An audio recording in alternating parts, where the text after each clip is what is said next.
Madalas kong sabihin na wala akong takot sa dilim. Ngunit isang insidente ang nagbago ng lahat.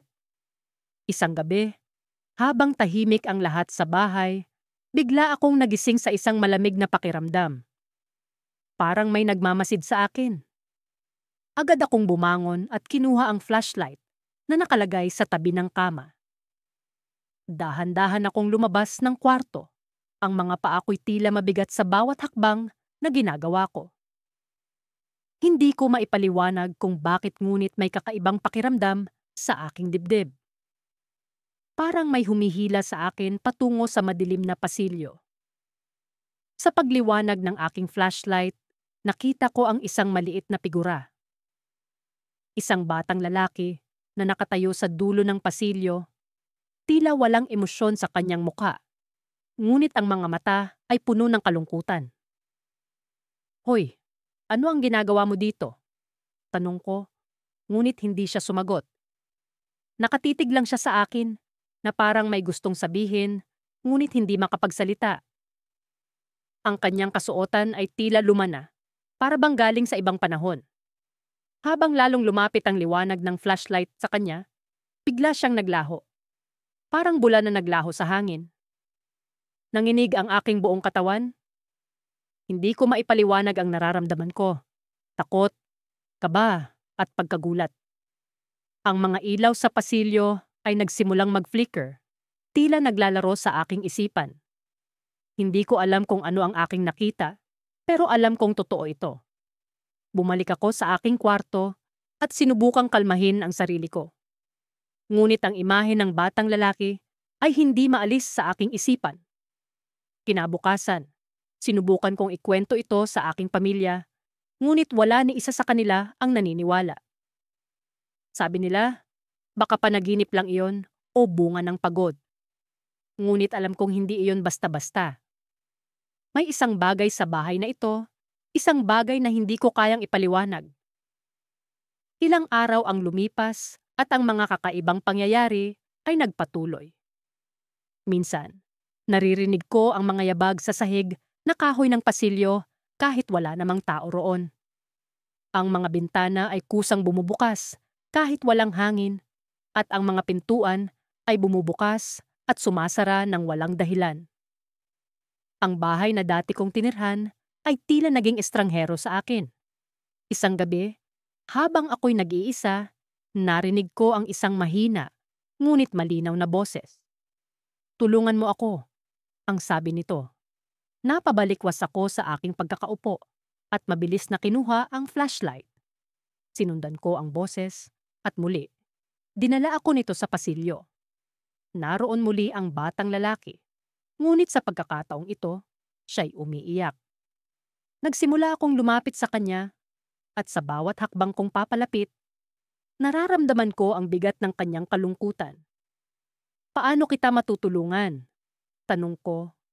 Ngunit bago pa siya makapagsalita, isang malakas na pag-uga ng bahay ang naramdaman ko. Ang ilaw ng flashlight ay nag-flicker muli at nang bumalik sa normal, ang batang lalaki ay muli nang naglaho. Hindi ko na alam ang gagawin ko. Ang mga kaganapang ito ay tila nagiging mas madalas at mas misteryoso. Alam ko na kailangan kong alamin ang katotohanan bago pa tuluyang mawala ang katinuan ko. Ngunit paano ba magsisimula? Sino ba ang batang iyon at ano ang kanyang kailangan? Ang mga tanong na ito ay patuloy na naglalaro sa aking isipan. Sa mga susunod na araw, alam kong may kailangan akong tuklasin. Ngunit sa ngayon, ang tanging magagawa ko ay maghintay at maging handa sa susunod na pagkakataon na makita ko siyang muli. Pagkatapos kong masaksihan ang biglaang pagkawala ng bata sa pasilyo, hindi ko maialis sa isip ko ang nakakakilabot na kaganapang iyon. Bawat hakbang ko pa uwi ay tila ba may bumubulong sa akin na bumalik, na may kailangan akong malaman sa lugar na iyon. Hindi ko maipaliwanag, ngunit ang pakiramdam na iyon ay parang isang malamig na hangin na patuloy na bumabalot sa akin. Pagdating ko sa bahay, ay agad kong kinuha ang aking lumang notebook at nagsimulang magtala ng mga detalye. Inalala ko ang itsura ng bata. Marungis ang buhok, may suot na lumang damit na parang mula pa sa ibang panahon at ang mga mata niyang tila ba puno ng hinanakit. Ngunit ang pinaka hindi ko malimutan ay ang kanyang titig, nakakaantig at puno ng misteryo. Gabi-gabi, hindi ako makatulog. Ang imahe ng batang iyon ay patuloy na bumabalik sa aking isipan. Isang gabi, habang nakatulala ako sa kisame, biglang bumukas ang ilaw ng aking flashlight na nakapatong sa tabi ng kama. Nagtaka ako dahil wala namang switch na malapit doon. Kinuha ko ito at napansing nakatutok ito sa direksyon ng pinto. Para bang may nagtuturo sa akin na lumabas at bumalik sa lugar na iyon. Sa kabila ng takot, nagpasya akong bumalik sa pasilyo kung saan ko unang nakita ang bata. Pagdating ko doon, malamig at tahimik pa rin ang paligid. Tanging ang tunog ng aking mga yabag at ang malamlam na liwanag mula sa aking flashlight ang nagbibigay buhay sa lugar na iyon. Habang ako'y naglalakad, muli kong naramdaman ang kakaibang presensya. Gaya ng una kong naramdaman nang makita ko ang bata. Muli kong naalala ang mga mata ng bata. Nakikita ko pa rin ang sakit at lungkot sa kanyang titig. Sa di kalayuan, may narinig akong mahina ngunit malinaw na tinig. Tinig ng isang bata na umiiyak. Agad kong sinundan ng tunog na tila ba hinihila ako nito papunta sa isang kwarto sa dulo ng pasilyo. Pagbukas ko ng pinto, nakita ko ang isang lumang kwarto na puno ng mga gamit na tila ba hindi na nag-alaw ng mahabang panahon. Ang mga alikabok ay makapal at ang amoy ng pagkabulok ay nangingibabaw. Sa isang sulok ng kwarto, may nakita akong lumang laruang tren na parang bago pa rin kahit na ito'y napapalibutan ng alikabok. Sa tabi nito, may isang lumang litrato na nakalagay sa isang sirang frame. Kinuha ko ito at pinunasan ng alikabok upang makita ang nakalarawan. Nagulat ako nang makilala ang bata sa litrato. Siya ang batang nakita ko sa pasilyo. Ngunit may kasama siyang isang lalaki sa larawan, isang lalaking kamukhang kamukha ko. Natigilan ako at napaisip kung anong koneksyon ko sa batang ito. Habang iniisip ko ito, biglang may naramdaman akong malamig na hangin na dumaan. Ang pinto ng kwarto ay unti-unting nagsara at ang liwanag ng flashlight ko ay biglang kumislap bago tuluyang namatay. Nabalot ako ng dilim. Sa gitna ng kadiliman, narinig ko ang boses ng bata. "Bakit mo ako iniwan?" tanong nito. Puno ng hinanakit at kalungkutan. Sumagot ako, kahit di ko alam kung naririnig niya ako o kung may koneksyon nga kami. "Hindi kita iniwan. Hindi ko alam ang tungkol sa'yo," sagot ko. Nanginginig ang boses sa takot at pagkalito. Biglang lumiwanag ang kwarto kahit wala namang ilaw. Sa gitna ng kwarto, nakita ko ang batang nakatayo, nakatingin sa akin. Ngunit ngayon, hindi na siya nagmumukhang galit o malungkot. Sa halip may kakaibang kapayapaan sa kanyang mukha. "Kailangan mo akong tulungan," sabi niya sa isang malumanay na boses. Bago pa man ako makasagot, naramdaman ko ang isang malakas na puwersang humila sa akin palabas ng kwarto. Ang pinto ay biglang bumukas at ako'y napalabas sa pasilyo. Nawala ang liwanag at muli akong binalot ng dilim. Sa aking pagbalik sa sarili, naramdaman ko na ang kwarto ay tila wala naman sa dating kinatatayuan nito. Para bang ang lahat ay isang ilusyon lamang, ngunit ang litrato at ang laruang tren ay hawak ko pa rin. Hindi ko alam kung paano ito nangyari, ngunit isang bagay ang sigurado. Kailangan kong malaman ang buong kwento ng batang iyon at ang misteryosong koneksyon ko sa kanya. Nang bigla, may narinig akong kaluskos mula sa likod. Paglingon ko, isang anino ang mabilis na dumaan sa aking harapan. At sa isang iglap, bumalik ang liwanag ng aking flashlight. Ngunit sa aking pagtataka, ang paligid ay hindi na ang lumang pasilyo kundi isang madilim na kagubatan. Isang bagong misteryo na naman ang bumungad sa akin. Ano ang nangyari? Saan ako dinala ng aninong iyon? Naramdaman ko ang malamig na hangin na tila bumubulong sa akin ng mga hindi maintindihang salita. At sa kabila ng lahat, alam kong hindi ito ang katapusan, kundi simula pa lamang ng isang mas malalim na kwento. Nagsimula ang gabi sa isang karaniwang takbo, ang pag-ikot sa lumang hotel bilang bahagi ng aking trabaho bilang security guard. Sa dami ng taon kong nagtrabaho rito, sanay na ako sa mga kaluskos at mga anino na maaaring magdala ng kilabot sa mga hindi pamilyar sa lugar. Ngunit ang gabing ito ay tila may kakaibang simoy, tila may bumubulong sa hangin na may hindi pangkaraniwang mangyayari. Habang naglalakad ako sa pasilyo, nadama ko ang lamig na gumagapang sa aking balat. Nilabas ko ang aking flashlight at sinundan ng liwanag ang bawat sulok ng pader, na para bang may mga matang nagmamasid sa akin. Nakarating ako sa ika-4 na palapag, ang pinakamatandang bahagi ng hotel, na bihira kong pasukin maliban na lamang kung may reklamo o insidente. Sa isang iglap, nakita ko siya, isang batang lalaki na nakatayo sa dulo ng pasilyo. Ang kanyang anyo ay tila malabo, parang anino lamang na binuo ng alikabok at liwanag ng buwan. Hindi ko maialis ang aking tingin sa kanya. Pakiramdam ko ay may kung anong puwersa ang humahatak sa akin papalapit sa kanya. Bakit ka nandito?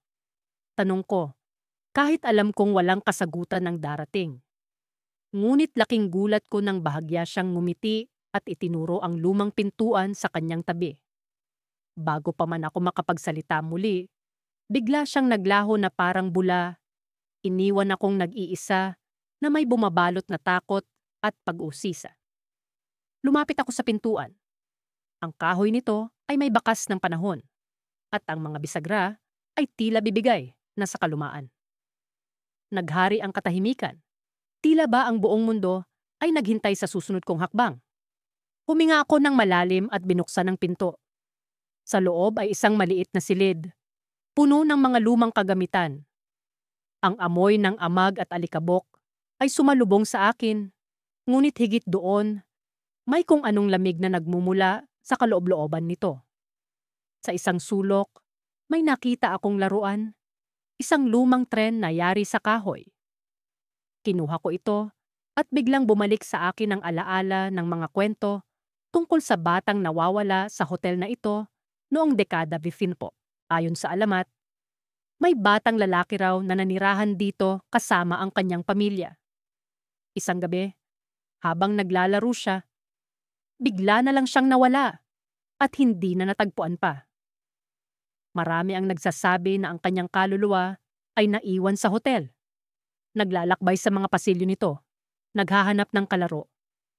Muli kong itinuon ang liwanag ng flashlight sa mga sulok ng silid.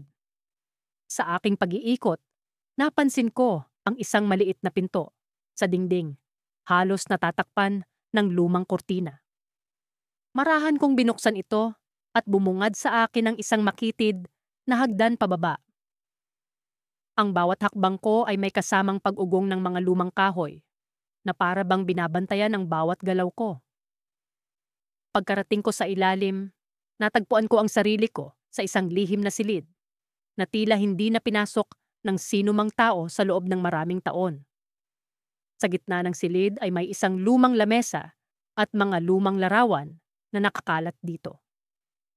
Isa sa mga ito ay litrato ng batang nakita ko sa pasilyo. Habang tinitingnan ko ang larawan, naramdaman ko ang malamig na hangin sa likod ko. Paglingon ko, nakita ko siyang muli, mas malinaw at mas buo. Ang kanyang mga mata ay puno ng lungkot at pagmamakaawa. Bigla niyang itinuro ang isang bahagi ng dingding at sa aking gulat, napansin ko ang isang nakatagong pinto. Nang buksan ko ito, tumambad sa akin ang isang maliit na silid na puno ng luma at kalawang na mga kagamitan. Ngunit ang nakapagpatindig ng aking balahibo ay ang nakasulat sa pader, gamit ang malalaking titik. Tulungan mo akong makalaya. Habang tinititigan ko ang mensahe, naramdaman ko ang matinding panginginig ng lupa at narinig ko ang pagkalabog ng mga bagay sa paligid. Ang pinto na aking binuksan ay biglang nagsara ng malakas at ang buong silid ay tila nababalot ng kadiliman. Ang flashlight ko ay biglang nagpatay-sindi at nang bumalik ang liwanag, nakita ko ang batang nakatayo malapit sa akin, umiiyak habang nanginginig. Sa pag-aakalang ito na ang katapusan, nagulat ako nang maramdaman kong may malamig na kamay na biglang humawak sa akin at isang tinig mula sa kawalan ang bumulong. Hindi ka nag-iisa. Sa sandaling iyon, nagising ako mula sa tila bangungot na karanasan, ngunit nasa ibang lugar na ako.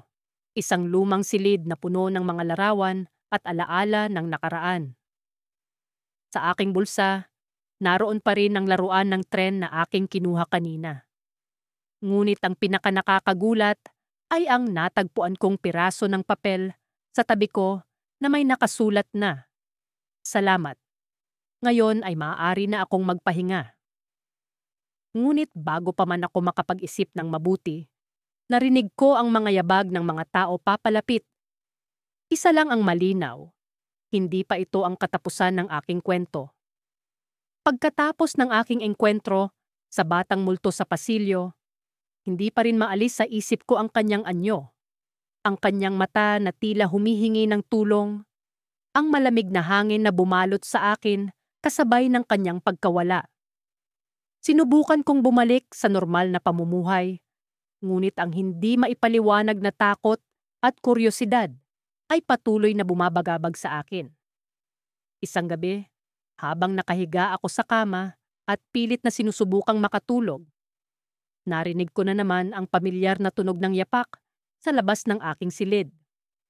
Tumayo ako at kinuha ang aking flashlight na tila naging aking tanging sandata. Binuksan ko ang pinto at sumilip sa ilaw ng pasilyo. Wala akong nakita, ngunit nararamdaman ko ang presensya ng bata. Nagpasya akong sundan ang tunog ng yapak, umaasa na muli ko siyang makikita at baka sakaling makausap. Ang bawat hakbang ko ay nagdadala ng kakaibang kaba, ngunit nagpasyang magpatuloy ako. Ang mga yapak ay nagdadala sa akin sa basement ng bahay, isang lugar na bihira kong pinuntahan mula nang lumipat ako rito. Pagbukas ko ng pinto, isang malamig na simoy ng hangin ang bumungad sa akin. Tila may kung anong puwersa ang nagtutulak sa akin, pababa. Sa kabila ng takot, bumaba ako sa hagdan. Ang flashlight ko ang tanging nagbibigay liwanag sa madilim na paligid. Ang mga anino sa dingding ay tila sumasayaw. Bumubuo ng mga hugis na hindi ko maipaliwanag. Sa sulok ng basement, nakita ko ang isang lumang kahon. Nag-aalangan man, nilapitan ko ito. Habang binubuksan ko ang kahon, isang malamig na hangin ang humagod sa akin at naramdaman ko ang presensya ng batang multo sa likod ko. Hindi ko siya nilingon. Sa halip ay itinuloy ko ang pagbukas. Sa loob ng kahon, nakita ko ang mga lumang laruan at mga larawan. Isa sa mga larawan ay nagpakita ng isang batang lalaki na kamukha ng multo sa pasilyo. Sa likod ng larawan, may nakasulat na pangalan, Tomas. Habang hawak ko ang larawan, biglang bumigat ang paligid at narinig ko ang kanyang boses, mahina ngunit malinaw. "Tulungan mo ako, Anim." Aniya. Nang marinig ko yon, parang may kung anong pumutok sa loob ng aking isipan. Ang damdamin ng pagkabahala at awa ay bumalot sa akin. Ano ba talaga ang nangyari kay Thomas? Bakit siya nandito? Habang iniisip ko ito, biglang nagbago ang paligid. Ang basement ay tila naglaho at ako ay napunta sa isang kakaibang lugar. Isang lumang bahay, puno ng mga tao na tila abala sa kani-kanilang gawain. Sa isang sulok, nakita ko si Tomas. Naglalaro ng kanyang mga laruan. Ang kanyang mukha ay puno ng saya, ngunit may kung anong lungkot sa kanyang mga mata. Bigla ay dumilim ang paligid at isang malakas na sigaw ang bumalot sa buong bahay. Takot na takot akong naghanap ng mapagtataguan, ngunit natagpuan ko ang aking sarili na nakatayo sa harap ng isang salamin. Sa loob ng salamin, nakita ko ang aking sariling refleksyon, ngunit may kung anong kakaiba. Sa likod ko ay si Tomas, nakangiti, ngunit may luha sa kanyang mga mata. "Bakit mo ako tinatawag?" tanong ko, sa kabila ng takot na nararamdaman. "Ikaw lang ang makakatulong sa akin," sagot niya. Hindi ko alam kung paano, sagot ko, iniisip kung paano ko siya matutulungan. Ngunit bago pa ako makapag-isip ng maayos, biglang nagbago ang lahat. Nasa basement na ulit ako, ngunit hindi na ito tulad ng dati. Ang mga dingding ay puno ng mga sulat na hindi ko maintindihan. Mga mensahe na tila nagbibigay babala. Ang sahig ay puno ng mga bakas ng yapak at ang malamig na hangin ay tila baga may dalang mensahe. Nang bumalik ako sa aking silid, hindi ko maiwasang isipin ang mga nangyari. Ano ang koneksyon ko kay Tomas? Bakit ako ang napili niyang lapitan? Sa kabila ng lahat, alam kong hindi ito ang katapusan. Alam kong may kailangan pa akong gawin, ngunit ano? Habang nakahiga ako sa kama, pilit kong inaalala ang bawat detalye ng aking nakita.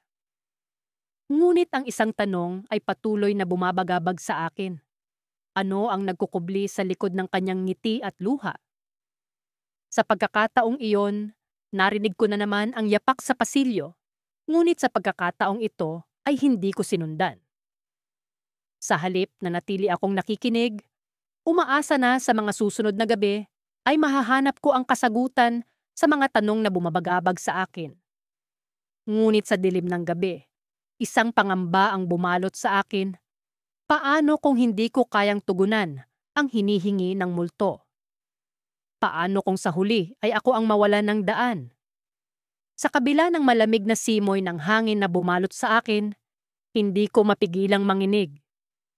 Ang pasilyo kung saan ko unang nakita ang bata ay tila nagbago. Ang mga pader na dati ay may mga lumang pintura, ay ngayon ay tila mas maputla at mas dilapidado. May mga anino na nagmumulto sa bawat sulok, at ang bawat yapak ko ay nag-iiwan ng kakaibang eko na parang may ibang sumusunod sa akin. Hawak ko ang flashlight ng mas mahigpit. Ang liwanag nito ay tanging sandigan ko sa dilim na humahalo sa espasyo. Ngunit sa kabila ng liwanag na iyon, hindi maikakaila ang pakiramdam na may kung anong masama na nagmamasid sa akin. Ang batang lalaki na aking nakita ay naglaho na parang bula. Ngunit ang presensya niya ay tila hindi pa rin nawawala. Parang nasa paligid lang siya. Nagtatago. Nagmamasid. Bumalik sa aking isipan ang mga detalye ng kanyang anyo. Ang kanyang mga mata na tila puno ng kalungkutan at takot. Ang kanyang mga damit na tila luma at sira-sira. Ano ang nangyari sa kanya? Bakit siya narito? At bakit siya biglang naglaho na parang hindi siya totoo? Habang naglalakad ako sa pasilyo, naalala ko ang mga kwentong narinig ko mula sa mga residente ng lumang gusali. Marami na raw ang nakakita sa batang iyon, ngunit walang makapagpaliwanag kung sino siya o kung bakit siya nandito. May ilan na nagsabing isa siyang biktima ng karahasan noong unang panahon, habang may iba namang naniniwala na isa siyang mensahero mula sa kabilang buhay, naghahanap ng katarungan o kapatawaran. Biglang nagbago ang ihip ng hangin at naramdaman ko ang malamig na haplos nito sa aking batok. Ang mga ilaw mula sa aking flashlight ay tila hindi na sapat upang ilawan ang dilim na unti-unting bumabalot sa akin. Sa isang iglap, may narinig akong bulong. Mga salitang hindi ko mawari, ngunit tila puno ng dalamhati at pighati. Tumigil ako, nagmatiyag, at sinubukang pakinggan ang mga ito. Hindi ko sinasadya. Ang sabi ng boses, halos parang alingaw-ngaw na nagmumula sa lahat ng direksyon. "Tulungan mo akong makaalis dito." Ang mga balahibo ko sa braso ay nagsitayuan. Sino ang nagsasalita? Ang batang iyon ba? O may iba pang kaluluwa na nakulong dito? Sinubukan kong magsalita. Ang boses ko ay nanginginig. Sino ka? Paano kita matutulungan? Ngunit sa halip na sagot, ang tanging narinig ko ay ang malakas na kalabog mula sa dulo ng pasilyo na para bang may bumagsak na mabigat na bagay. Agad akong naglakad papunta roon. Ang mga hakbang ko ay mabilis. Puno ng kaba, ngunit pinipilit maging matatag. Sa aking pagdating sa dulo ng pasilyo, nakita ko ang isang pintuan na bahagyang nakabukas. Dahan-dahan kong itinulak ito at sa loob ay nakita ko ang isang silid na tila matagal nang hindi nagalaw. Ang mga kasangkapan ay puno ng alikabok at sa gitna ng silid ay may isang lumang aparador na tila may kung anong misteryo na tinatago. Lumapit ako rito. Ang kamay ko ay nanginginig habang dahan-dahan kong binuksan ang pinto nito. Sa loob, nakita ko ang isang lumang laruan, isang maliit na kotse na gawa sa kahoy, at isang lumang litrato ng isang batang lalaki na nakangiti. Ang batang iyon, siya ang batang nakita ko sa pasilyo. Ngunit ang larawan ay tila may mga bakas ng luha na natuyo na sa papel. Habang tinitingnan ko ang litrato, biglang nagbago ang paligid. Ang mga pader ng silid ay tila umikot at ang sahig ay tila nagbukas ng isang malalim na hukay. Napasigaw ako sa pagkagulat at sa isang kisap mata, naramdaman ko ang pagkaladkad ng isang malamig na kamay sa aking braso. Hinihila ako papunta sa dilim. Sa gitna ng kaguluhan, narinig ko muli ang boses na iyon. Ngunit ngayon ay mas malinaw at mas matibay. Hindi mo ako matutulungan, ngunit kailangang malaman mo ang katotohanan. At bago pa man ako makapagsalita, ang paligid ay biglang lumiwanag at nakita ko ang sarili ko na nakatayo sa gitna ng isang malaking bulwagan. Puno ng mga tao na nakasuot ng mga lumang damit, tila mula pa sa ibang panahon.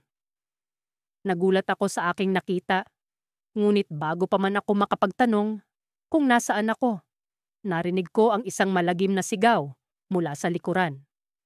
Napalingon ako at sa aking pagkabigla, nakita ko ang batang lalaki na may hawak na kutsilyo. Mga mata niya ay puno ng luha at takot. At doon ko napagtanto ang mas nakakatakot na katotohanan. Hindi lang siya biktima, kundi isa rin siyang nagkasala. Ngayon, kailangan kong malaman ang kanyang kwento bago pa man tuluyang lamunin ng dilim ang aking isipan. May narinig akong yabag na papalapit at alam kong hindi na ako nag-iisa. Ngunit ang tanong ay, kakampi ko ba ang paparating o isa na namang kalaban? Sa wakas, natagpuan ko ang aking sarili sa tapat ng lumang pinto na may nakaukit na mga lumang simbolo, tila mga sinaunang palatandaan na hindi ko mawari. Ang aking puso ay tila isang tambol na walang tigil sa mabilis na pagtibok. Sa kabila ng lamig na bumabalot sa akin, patuloy kong hinigpitan ang hawak sa flashlight. Ang liwanag nito ay nagiging tanging gabay sa gitna ng dilim na tila walang hanggan. Sa aking paghinga, naramdaman kong bumigat ang paligid. Para bang ang lahat ng hangin sa silid ay sinipsip palabas. Isang kakaibang enerhiya ang unti-unting bumalot sa akin. Hindi ko maipaliwanag, ngunit alam kong hindi ako nag-iisa. Inilapit ko ang aking kamay sa doorknob at unti-unting pinihit ito. Ang mga bisagra ay nag-ingay, tila mga pabigat na bakal na matagal nang hindi nagagalaw. Sa pagbukas ng pinto, isang malamig na hangin ang bumungad sa akin. Dala ang amoy ng lumang kahoy at amag. Sa kabila ng pag-aalinlangan, pumasok ako. Ang silid ay tila hindi nagalaw sa mahabang panahon. Ang mga kurtina ay nakalawit, puno ng alikabok, at ang mga kasangkapan ay parang mga anino sa dilim. Sa isang sulok ng silid, may nakita akong lumang larawan na nakasabit sa pader. Lumapit ako upang masilayan ito ng mabuti. Isang batang lalaki, may inosenteng tangiti sa kanyang mukha, ang nakatayo sa tabi ng isang babae na tila kanyang ina. Ang kanyang mga mata ay tila sumusunod sa akin kahit saan ako magtungo. Naramdaman ko ang bigat ng kanyang titig sa akin. Hindi ko maalis ang aking mga mata sa larawan. Sino siya? At bakit siya parang pamilyar? Sa gilid ng aking paningin, may biglang kumislap. Agad kong itinutok ang flashlight sa direksyon na iyon. Doon, sa gitna ng silid, muli kong nasilayan ang batang lalaki na nakita ko sa pasilyo. Ngayon ay mas malinaw na siya. Nakasuot siya ng lumang kasuotan, tila mula sa ibang panahon. Ngunit ang kakaiba, tila ba hindi siya nakatapak sa sahig. Ang kanyang mga paa ay bahagyang nakalutang at ang kanyang anyo ay parang usok na nagbabaga. Ikaw ba ang nasa larawan? Tanong ko, kahit alam kong hindi siya makasasagot. Ang kanyang mga mata ay tila naglalaman ng kwento, isang kwentong nais niyang iparating sa akin. Bigla siyang ngumiti, isang ngiting may halo ng kalungkutan at pag-asa. Tila sinasabi niyang may mahalaga siyang nais ipabatid. Lumapit siya sa akin at sa kanyang paglapit, tila nawala ang lahat ng ingay sa paligid. Tumigil ang lahat. Ang aking paghinga. Ang tiktik ng oras. Anong kailangan mo? Tanong ko, halos pabulong. Ngunit bago pa man siya makasagot, isang malakas na kalabog mula sa likod ang pumukaw sa akin mula sa aking pagkakatitig sa kanya. Napalingon ako, inihanda ang aking sarili sa kung anuman ang maaaring sumalakay mula sa dilim. Ngunit nang muli kong ibalik ang aking paningin sa batang multo, siya'y wala na. Para bang nalusaw siya sa hangin, iniwan akong nag-iisa sa silid. Ngunit hindi ako nag-iisa. Alam kong may presensya pa ring nasa paligid.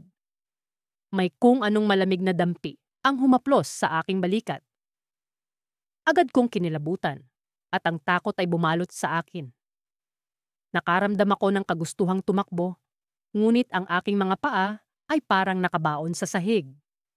Muli kong itinutok ang flashlight sa buong silid, ngunit wala akong ibang makita kundi ang mga anino ng mga lumang gamit. Ang mga tanong ay nag-uumapaw sa aking isipan. Sino ang batang iyon? Ano ang nais niyang iparating sa akin?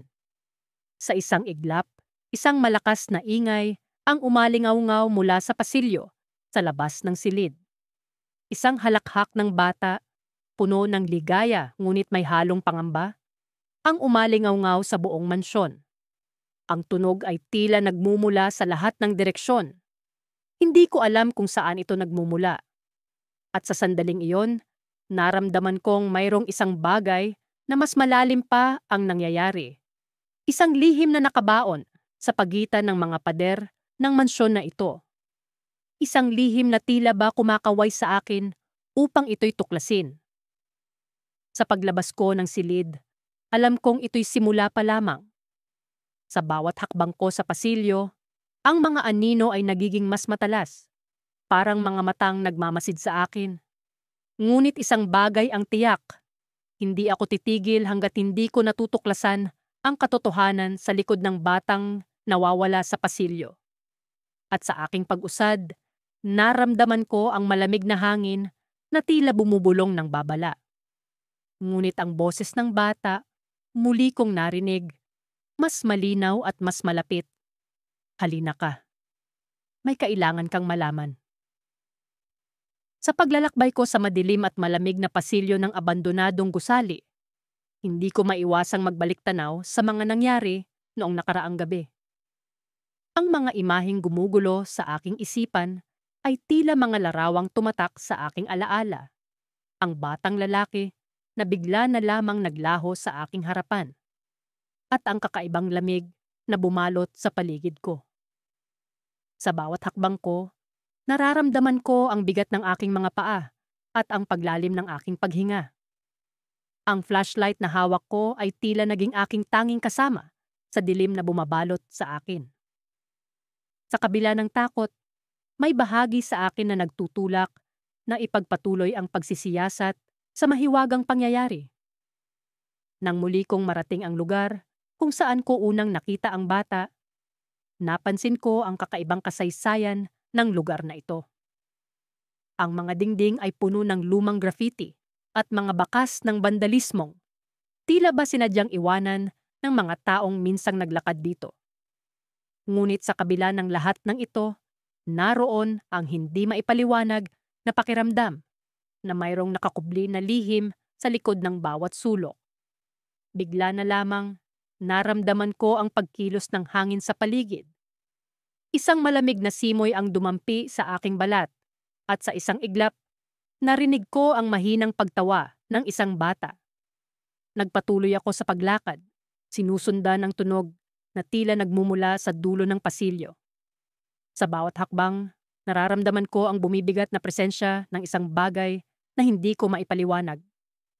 Nang marating ko ang dulo, nakita ko ang isang lumang pintuan na halos natatakpan ng alikabok at sapot ng gagamba. Hindi ko maipaliwanag kung bakit, ngunit may bahagi sa akin na nagsasabing, buksan ko ito.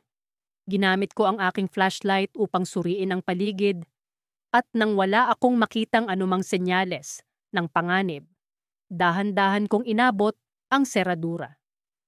Sa pagbukas ng pinto, bumungad sa akin ang isang maliit na silid na puno ng mga lumang laruan at sirang muebles.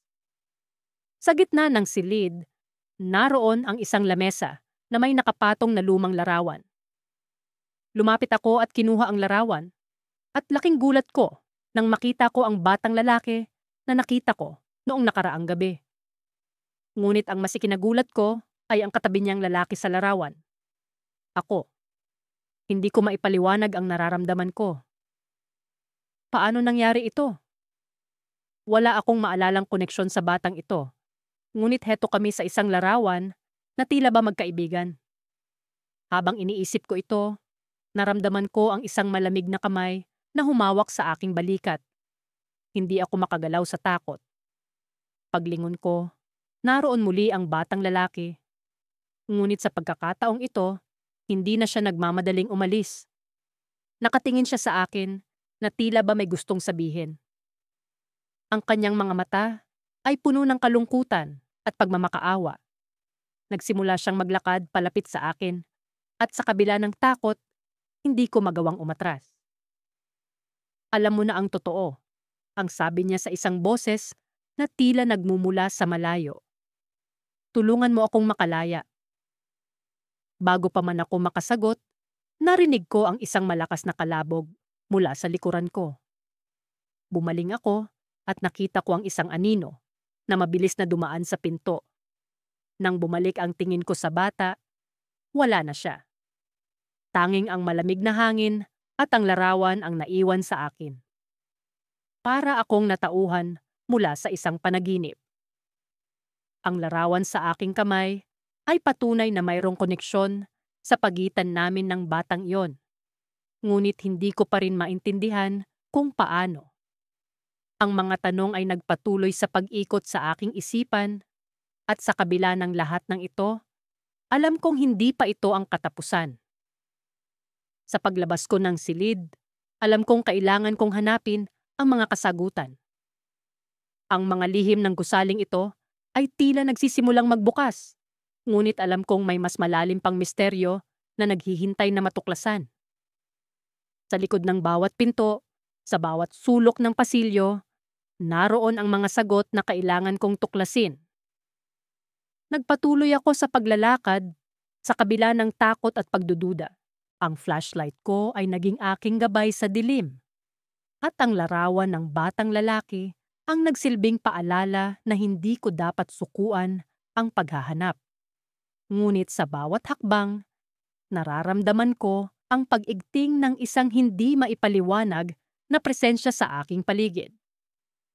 At sa dulo ng pasilyo, bago ako makalabas ng gusali, narinig kong muli ang boses ng bata.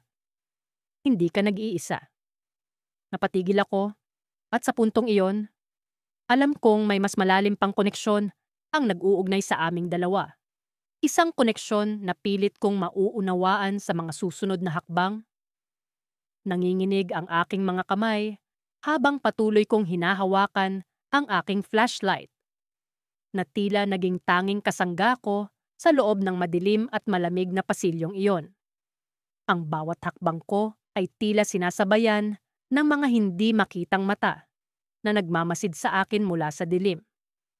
Ang malamig na hangin ay bumalot sa akin at ang mga anino sa paligid ay tila nagsasayaw sa bawat paggalaw ng liwanag mula sa aking flashlight. Hindi ko mapigilan ng bumalik sa aking isipan ang imahe ng batang lalaki na una kong nakita. Ang kanyang mata ay tila nanunudyo, puno ng misteryo at lungkot. Ngunit ang kanyang biglang pagkawala ay nagdudulot ng malamig na kilabot sa aking balat. Pakiramdam ko ay may hindi tamang nangyayari sa lugar na ito. Isang bagay na lampas sa natural na mundo. Habang patuloy akong naglalakad, narinig ko ang isang mahina, ngunit malinaw na pagtawa ng isang bata. Mabilis kong inikot ang liwanag ng flashlight sa paligid, ngunit walang bakas ng kahit sino. Sino ka? Tanong ko, bagamat alam kong walang nakakarinig sa akin, o baka may nakikinig nga, na siyang lalo pang nakakatakot.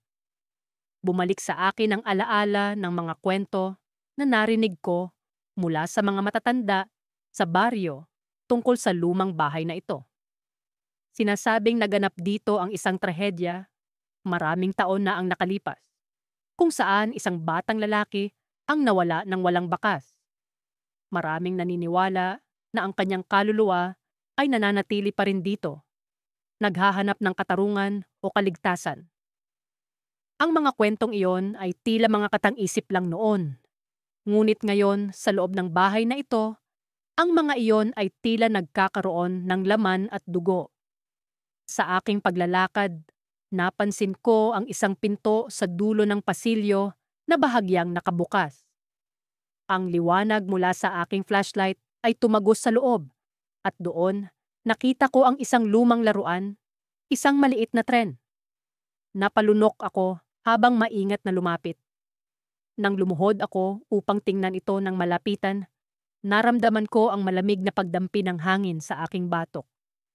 Agad akong tumayo at hinanap ang pinanggalingan ng hangin, ngunit wala akong nakita. Bagkus, narinig ko ang mahina at halos paanas na boses ng bata, "Tulungan mo ako." Hindi ko alam kung iyon ay isang panawagan para sa tulong o isang bitag. Ngunit sa kabila ng takot, naramdaman ko ang bigat ng responsibilidad na alamin ang katotohanan. "Paano kita matutulungan?" tanong ko. Umaasa na marinig ang sagot. Sa halip na sagot, ang tren na nasa sahig ay biglang umandar mag-isa. Ang mga gulong nito ay umiikot ng walang tigil. Napaatras ako sa gulat, ngunit sa halip na matakot palalo, naramdaman kong kailangan kong sundan ito. Ang tren ay tila nagbigay ng direksyon, patungo sa isang bahagi ng bahay na hindi ko pa napupuntahan. Ang tren ay huminto sa harap ng isang pinto na tila mas luma at mas misteryoso kaysa sa iba. Dahan-dahan kong itinulak ang pinto at sa likod nito ay isang silid na puno ng mga laruan. Ngunit lahat ay lumang-luma na. Sa gitna ng silid, may isang lumang litrato na nakasabit sa pader. Lumapit ako upang tingnan ito, at doon ko nakita ang batang lalaki na nakita ko sa pasilyo. Kasama niya ang isang masayang pamilya, ngunit may kakaiba sa kanilang mga mata. Tila may lungkot na nakatago sa kanilang mga ngiti.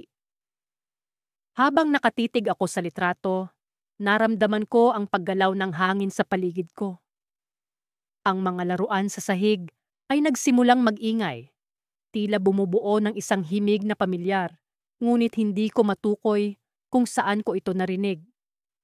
Kasabay nito, ang mga pader ng silid ay tila unti-unting naglalaho, at ang paligid ko ay nagiging mas malamig at mas mailap. Isang matinis na sigaw ang umalingaw-ngaw sa paligid. Isang sigaw na puno ng takot at pighati. Sa gitna ng kaguluhan, isang bagay ang biglang lumitaw sa aking harapan. Isang anino na may anyo ng batang lalaki. Ngunit ang kanyang mga mata ay itim na itim, walang bakas ng kaluluwa. Nagising na siya, bulong ng batang anino, at bago ko pa maunawaan ang kanyang ibig sabihin, ang pinto sa likod ko ay biglang nagsara ng malakas. Ang mga ilaw ng flashlight ay kumikislap at bago pa ako makatakbo, narinig ko ang mga yabag mula sa likod ng pinto. At sa sandaling iyon, napagtanto ko na hindi lang ako ang nasa bahay na ito. May iba pang naroon, isang presensya na mas malaki, mas makapangyarihan, at mas nakakatakot kaysa sa batang multo. Ang bahay ay nagising, at ako'y naipit sa loob ng kanyang mga pader. Ang malamig na hangin ay tila bumalot sa aking katawan habang nakatayo ako sa madilim na pasilyo. Ang tanging liwanag ay nagmumula sa aking hawak na flashlight, na ang sinag ay nanginginig sa bawat hakbang ko. Ang mga anino sa paligid ay tila sumasayaw, nag-aanyaya at nagbabanta. Ang pagod at kaba ay nagpapabilis ng tibok ng aking puso, ngunit hindi ko magawang umatras. Alam kong may kailangan akong harapin, kahit na hindi ko palubos na nauunawaan kung ano ito. Naalala ko ang batang lalaki, ang kanyang malulungkot na mata, na puno ng misteryo at lungkot. Ilang beses ko na siyang nakita sa pasilyong ito, at sa tuwing sinusubukan kong lapitan siya, siya'y naglalaho na parang usok, parang isang panaginip na hindi ko mahuli. Ngunit ngayong gabi, may kakaiba.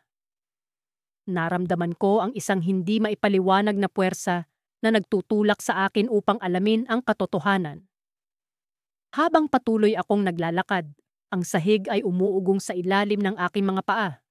Tila ba ito'y nagbubulong ng mga lihim mula sa nakaraan. Sa di kalayuan, nakita ko muli ang anyo ng bata.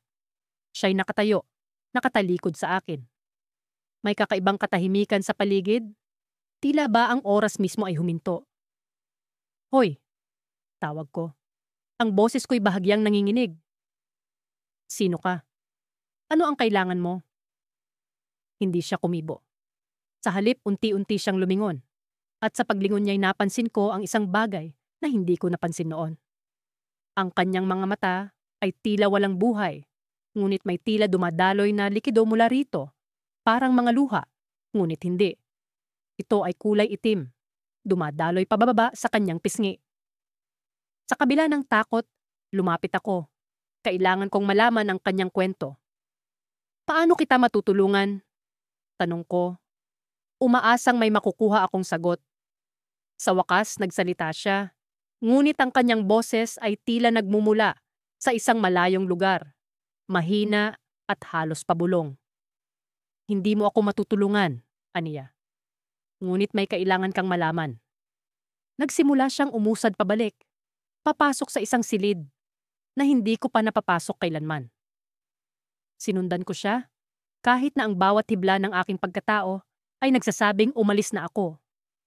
Ngunit ito na ang pagkakataon ko at hindi ko ito sasayangin.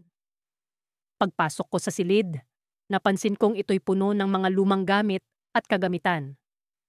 Isang luma at sirang piano ang nakatayo sa sulok, na tila di na tinutugtog sa loob ng maraming taon. Ang mga tela ng kurtina ay marurumi at may mga punit na parang mula sa mga kuko ng isang hayop. Sa gitna ng silid, ang batang lalaki ay nakatayo, nakatingin sa akin. "Dito nagsimula ang lahat," sabi niya. At sa kanyang mga matay, nakita ko ang 1,000 kwento ng kirot at pag-asam.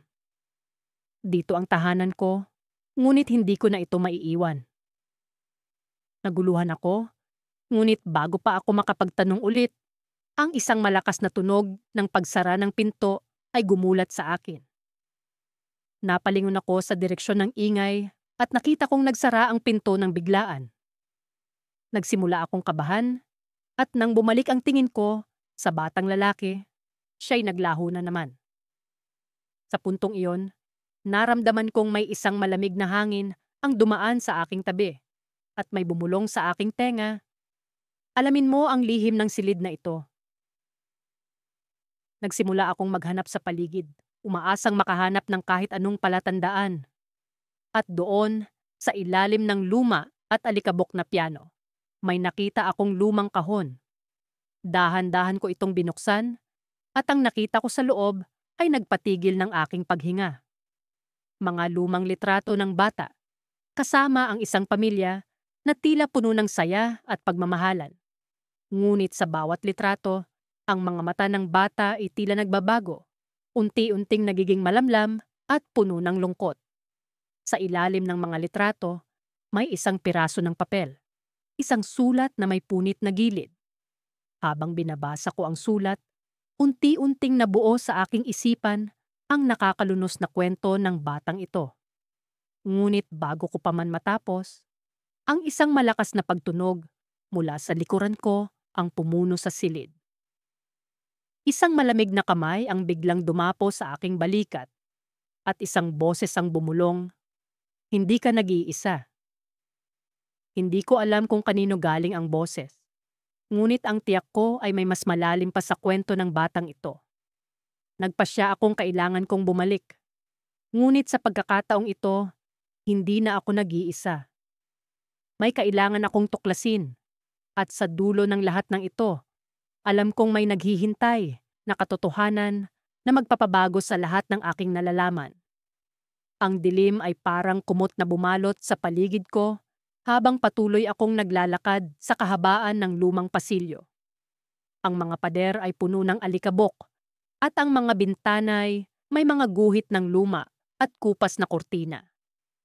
Ang bawat hakbang ko ay tila may sariling buhay, nagbubunga ng mga tunog na umaalingaw-ngaw sa katahimikan ng gabi.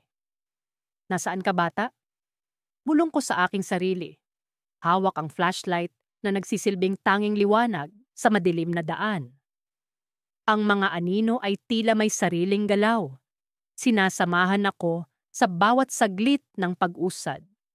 Sa hindi kalayuan, naaninag ko ang isang anyo, ang batang lalaki na ilang beses ko nang nakita sa pasilyong ito. Nakatayo siya sa dulo ng pasilyo, nakatingin sa akin, ngunit sa isang kisap mata, muli siyang nawala. Ang kanyang presensya ay parang malamlam, na usok na mabilis naglaho sa hangin. Ano ba tong nangyayari? Tanong ko sa sarili ko. Hindi maalis ang kaba sa dibdib. Ang mga buhok ko sa batok ay nagtayuan. Tila nadarama ang lamig ng kanyang presensya. Nang biglang may narinig akong mga yabag mula sa likuran. Agad akong napalingon, ngunit wala namang tao. Kalma lang, pinilit kong kumbinsihin ang sarili ko, ngunit ang puso ko'y nagwawala sa kaba. Habang patuloy akong naglalakad, napansin kong nag-iba ang anyo ng pasilyo.